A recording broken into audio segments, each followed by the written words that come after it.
Hello दोस्तों, job जागरण में आपका स्वागत है। तो आज मैं आपके लिए एक धमाकेदार खुशखबरी लेके आया हूँ। अगर आप अप्रेंटिस के जॉब के लिए अप्लाई करना चाहते हो और साथ ही आपका एग्जाम देने का भी मन नहीं हो, तो आपके लिए एक खुशखबरी है। ICF Chennai integral coach factory Chennai जो है, वो आपके लिए 1010 पोस्ट पे भर्ती लाया है, जो सिर्फ मेरिट बेसिस पे होगा। मतलब आपने 10th के एग्जाम में कैसा परफॉर्म किया है या फिर आईटीआई वगैरह पे आप कैसा परफॉर्म किए हैं, सिर्फ आपका मेरिट देख के आपको जॉब दे दिया जाएगा। तो चलिए देखते हैं कहाँ से अप्लाई करना है, क्या है इंपॉर्टेंट डेट्स, कितना पैसा लगेगा हम लोग को अप्लाई करने में, और भी छोटी मोटी डिटेल्स को देखते हुए हम लोग शुरू करते हैं ये वीडियो। तो इसके लिए सबसे पहले हम लोग आ जाएंगे अपने ब्राउजर पे, कर लेंगे इसको लैंडस्केप मोड में। और देखिए, मैंने टैब तो खैर पहले से ओपन करके रखा है, बट आपको एक बार फिर से शुरू से ओपन करके दिखाता हूँ, ठीक है। इसके लिए हम लोग आ जाएंगे अपने सबसे फेवरेट वेबसाइट पे, जो है कि है sarkariresult.com, ठीक है। तो जैसे ही हम लोग वेबसाइट पे आते हैं, थोड़ा सा नीचे स्लाइड करेंगे तो आपको ये दिखेगा, थोड़ा और नीचे आना पड़ेगा, ठीक है। ये कहाँ गया, हाँ देखिए, सबसे लास्ट में आपको दिख रहा होगा आईसीएफ ट्रेड अप्रेंटिस ऑनलाइन 2025। तो यही है इंटीग्रल कोच फैक्ट्री ट्रेड, जो कि चेन्नई में है, और यहीं पे वैकेंसी निकला हुआ है 1010 पोस्ट पे, जो कि बिना एग्जाम का आपका भर्ती हो जाएगा। तो चलिए देखते हैं। सबसे पहले हम लोग अपना पेज खोल लेंगे और यहाँ से स्टार्ट करते हैं इंपॉर्टेंट डेट से। तो ये फॉर्म आपका 12 जुलाई से फिल होना स्टार्ट हो चुका है, ठीक है। 12 जुलाई से फिल होना स्टार्ट हो चुका है। 11 अगस्त आपका लास्ट डेट है फॉर्म फिल करने का। साथ ही आपका लास्ट डेट है 11 अगस्त ही पेमेंट करने का। मतलब 11 अगस्त तक आपको सब कुछ करके क्लियर कर देना है। एग्जाम डेट इसके बाद आपको बताया जाएगा, और उसके बाद फिर एडमिट कार्ड आपको दिया जाएगा, साथ ही रिजल्ट। ओ, एग्जाम डेट, मतलब शायद इसमें एग्जाम हो सकता है। मुझे तो लग रहा था कि सिर्फ मेरिट बेसिस पे तो एग्जाम नहीं होगा, लेकिन मे भी एग्जाम होगा यहाँ पे, क्योंकि वेबसाइट पे मेंशन किया गया है। तो चलिए कोई बात नहीं, एग्जाम के लिए आप रेडी रखिएगा। अप्रेंटिस का जॉब बहुत ही अच्छा जॉब होता है। मतलब आप पढ़ाई के साथ साथ 10-15 हज़ार का जॉब, देखिए कुछ फायदे होते हैं। एक तो 10-15 हज़ार का जॉब मिडिल क्लास फैमिली में है, मतलब आप अगर खुद का ही खर्चा उठा रहे हैं तो एक घर का हेल्प ही कर रहे हैं। दूसरा चीज कि आपको इसमें हो जाता है, एक्सपीरियंस मिल जाता है। ट्रेंड प्रोफेशनल के अंदर आपको ट्रेनिंग और एक्सपीरियंस मिल जाता है, जो कि आप अपने रेज्यूमे में लगा सकते हैं। तो अप्रेंटिस खराब चीज नहीं है, अप्रेंटिस अच्छा चीज है, आप लोगों को करना चाहिए। तो आते हैं फी क्या है। तो फी, अगर आप जनरल हैं, ओबीसी हैं, ईडब्ल्यूएस हैं, तो आपको 100 रुपया देना पड़ेगा। अगर आप एसटी, एससी और पीएच है तो जीरो। साथ ही आप फीमेल है किसी भी कैटेगरी से, तो आपको एक भी रुपया नहीं लगेगा। पेमेंट करने का तरीका है debit card, credit card, net banking, UPI वगैरह सब कुछ एक्सेप्टेड है, ठीक है। अब आते हैं कि एज। तो आपका एज बहुत ही कम, 15 साल से ही आपको हो जाएगा, और 24 साल। मिनिमम 15 साल और मैक्सिमम का 24 साल ही एज होना चाहिए। साथ ही एज रिलैक्सेशन मिलेगा एज पर द रूल्स, जो कि आईसीएफ प्रोवाइड करता है। 1010, मतलब 1010 पोस्ट पे पूरा भर्ती है, समझ गए। तो अप्लाई करिए, मत भूल अप्लाई करना मत भूलिएगा। फी भी बहुत कम है, 100 रुपया।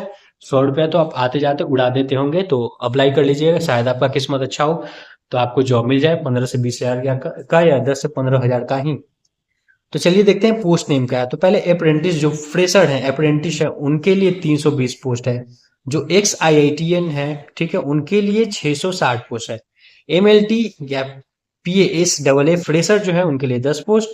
और M L T P A S X I I T है, उनके लिए 10 पोस्ट, ठीक है।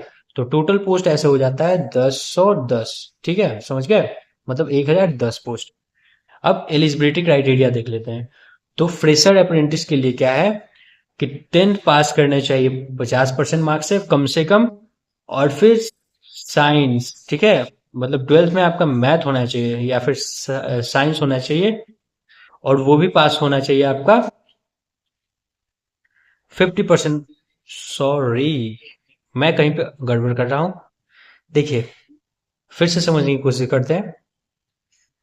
Candidate must have passed class 10 with at least 50% marks and studied science और math in class 12th। तो देखिए, इनका एलिजिबिलिटी क्राइटेरिया यहीं तक है। मतलब या तो आप 10th किए हैं 50% प्लस मार्क्स से, और उसके बाद फिर साइंस स्टडी करना है आपको 12th में, ठीक है। या तो साइंस या तो मैथ लेना। फिर एक्स आई आई टी के लिए क्या है कि इनको 10th पास करना है 50% मार्क्स से, और फिर कंप्लीट करना है 2 साल का आईआईटी सर्टिफिकेट इनके पास होना चाहिए। समझ गए? और यहाँ पे आते हैं, तो देखिए मुझे यही देख के लगा था कि सिर्फ मेरिट बेसिस पे ही आपका सिलेक्शन हो जाएगा। यहाँ पे लिखा हुआ है, क्या लिखा है, mode of selection. Mode of selection में क्या लिखा हुआ है, बेस्ड ऑन मेरिट लिस्ट। तो मुझे लगा ना कि शायद बिना एग्जाम के सिर्फ मेरिट लिस्ट पे आपका सिलेक्शन हो जाएगा, और शायद हो भी जाना चाहिए। तो अगर एग्जाम होता तो यहाँ पे एग्जाम का तरीका लिखा हुआ होता, लेकिन ये बेस्ड ऑन मेरिट है तो मेरिट पे ही एग्जाम होगा। ठीक है, डॉक्यूमेंट वेरिफिकेशन होगा, पहले तो आपका मेरिट लिस्ट में नाम आ जाएगा, फिर आपका डॉक्यूमेंट वेरिफिकेशन हो जाएगा, फिर आपके घर आ जाएगा खुशखबरी जॉब के लिए। तो अप्लाई करने के लिए आपको इस लिंक पे क्लिक कर देना है। जैसे ही इस पे क्लिक करेंगे तो आप आ जाएंगे यहाँ पे, यस करके सबमिट कर लीजिएगा। ठीक है, और जैसे ही कंप्लीट करिएगा तो ये देखिए आपके पास प्रोसेस आ जाएगा कि पहले ऑनलाइन एप्लीकेशन भरना है, फिर पेमेंट गेटवे पे जाना है, और फिर एप्लीकेशन आपका प्रिंट कर लेना है। 3 काम करना है आपको। समझ गए? तो फिर यहाँ से आप ये देखिए, इस पे क्लिक करेंगे तो यहाँ पे आ जाएगा चूज करने के लिए, आप एक से आईआईटी हैं, आप फ्रेशर हैं। ठीक है, तो फ्रेशर ही ज्यादा बच्चे होंगे, तो इस पे क्लिक कर लेंगे। और फिर यहाँ पे देखिए आपका नाम, पापा का नाम, मम्मी का नाम, कोई रेलवे में एम्प्लॉय है या नहीं, फिर तमिलनाडु एम्प्लॉय में कोई रजिस्टर्ड है नहीं, यानी क्योंकि आईसीएफ जो फैक्ट्री है ना वो तमिलनाडु में, तो वहाँ पे ये रजिस्ट्रेशन वगैरह कुछ पूछ रहा है। ठीक है, Aadhaar card, date of birth, PAN वैन, मार्क वार्क सब डाल के, और आप अपना प्रोसेस, बहुत ही सिंपल प्रोसेस होता है फॉर्म भरने का। आप एक बार अगर आप फॉर्म भर लीजिएगा ना, तो फिर आप कभी साइबर कैफे जाइएगा ही नहीं, आप खुद से ही फॉर्म अपना कंप्लीट कर पाइएगा। तो चलिए ये वीडियो यहीं पे एंड करते हैं। आशा करते हैं कि ये वीडियो आपके लिए होगा इंफॉर्मेटिव, आपको मिला होगा बहुत सारा डिटेल जानकारी, और साथ ही आपको वीडियो पसंद आए तो आप लाइक करिएगा। अगर आपको वीडियो में कोई सा भी कमी दिखे तो आप कमेंट सेक्शन में लिख के जाइएगा, मैं अगले वीडियो में उसको सही करने का पूरी तरह से प्रयास करूंगा। साथ ही चैनल सब्सक्राइब करके मेरे 100 सब्सक्राइबर वाले लक्ष्य तक पहुंचने में मेरी मदद करिए। धन्यवाद। आपका दिन शुभ हो।